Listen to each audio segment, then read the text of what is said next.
So I would always put my overheads and everything in a notebook. But what I would do at this point is I'm going to give each of those schools, and I have for each of them their adequate yearly progress, their accountability reports.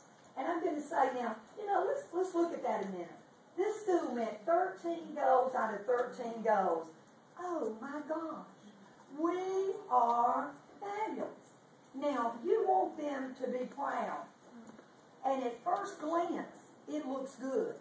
But when you take that closer look, you go back to Monroe County High, I think they're first.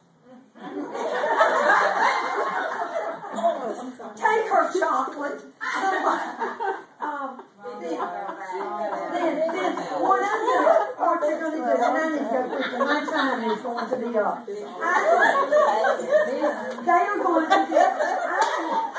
I'm going to talk about they do not need to be too relaxed. Y'all, they have 2 confident intervals, which is that plus or minus. The only standard error of measurement. That's the only thing that saves them. They have a safe harbor. They have a uniform averaging, and they have an improved.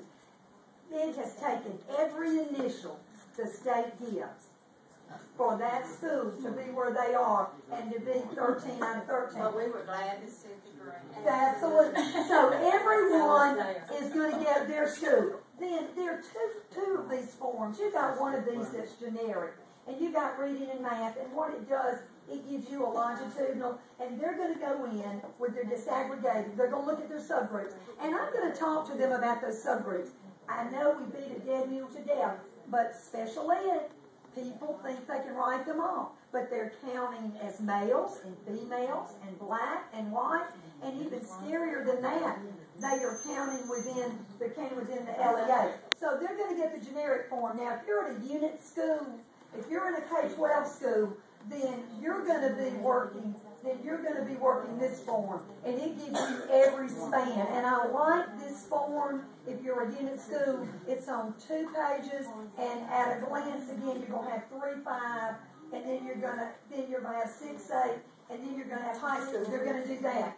Then I'm going to give out their AMO.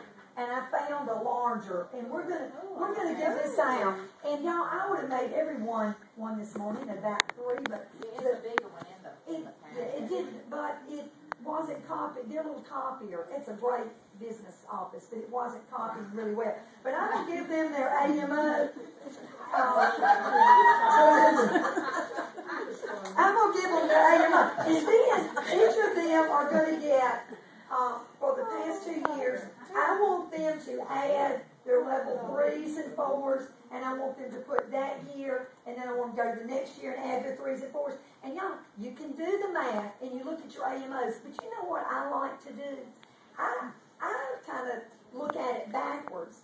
I do it in reverse. If you want to see where you're in trouble, you just look down that level 1 and 2. When you got 70% here, you know you're in trouble over there. And that's special ed. And then you've got white, 20% in poverty. And we found this. Y'all, it's not about ethnicity for us. It's more about gender.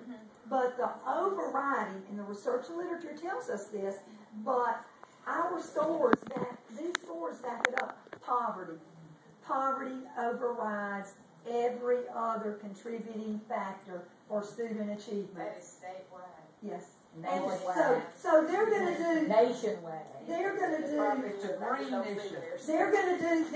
that, and then I cheated, y'all. I am going to learn. I promise, Miss Patsy. I'm going to learn to snip, snap, and snurr, and I'm going to be able to get by the seashore. Yes, by the seashore, and I'm going to be able to get it in. And I cheated. And I'm just going to tell you the truth.